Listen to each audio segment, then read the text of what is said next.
Hello বন্ধু, এই দেখো লাগেজ গুছিয়ে ফেলেছি।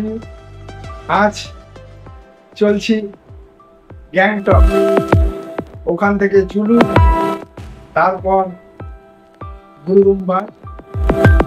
আজ 28শে মার্চ 2025 নিউ বারাকপুর থেকে আমরা গাড়ি নিয়ে 4 বন্ধু চলছি গ্যাংটকের উদ্দেশ্যে। আর কিছু সময়ের মধ্যে আমরা আমাদের বাড়ির সামনে থেকেই 4 চাকা নিয়ে গ্যাংটকের উদ্দেশ্যে রওনা হব। আপনারা আমাদের সঙ্গে থাকবেন। ওখানকার সমস্ত ভিজুয়াল, ওয়েদার কেমন আছে সম্পূর্ণটাই আপনাদের সঙ্গে শেয়ার করব। ধন্যবাদ।